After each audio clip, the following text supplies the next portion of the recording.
کسے جا چکے ہیں تنابوں سے خیمے، قصیدے خدا کے پڑھے جا رہے ہیں۔ کہیں دور ہارے ہوئے ایک لشکر کے غازی سریلے بھجن گا رہے ہیں۔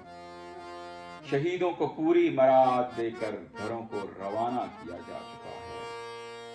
سخی کو بھی اب جا کے فرصت ملی ہے، تسلی سے آرام فرما رہے ہیں۔ متاع غنیمت نیائی ہنسی کی وراثت کا جھگڑا بھی طے پا چکا ہے۔ تھرکتے ہوئے چند خواجہ سراج و پیادوں کے چھونے سے شرما رہے ہیں۔ ادھر ہنہناتے وفادار گھوڑوں کی سانسیں بدن سے جدا ہو رہی ہیں۔ بہادر سپاہی حرم کی کنیزوں کی مہمان نوازی پہ اترا رہے ہیں۔ کلینے چٹک کے جو سینے چمن میں بدن کی ضرورت کا اعلان کیا ہے۔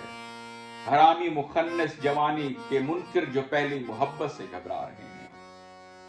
رہا ہو چکے ہیں خرافات دل سے، یہ بے جوڑ شدت سزا بن چکی ہے کہ اب تیری خلوت میسر ہوئی ہے تو ہم تیری خوشبو سے کترا رہے ہیں۔ مؤخر زمانے کے خستہ فسانوں کی بے جا تلاوت سنی جا رہی ہے۔ یہ سب لوگ اپنے عجائب گھروں سے قبیلے کے لڑکوں کو بہلا رہے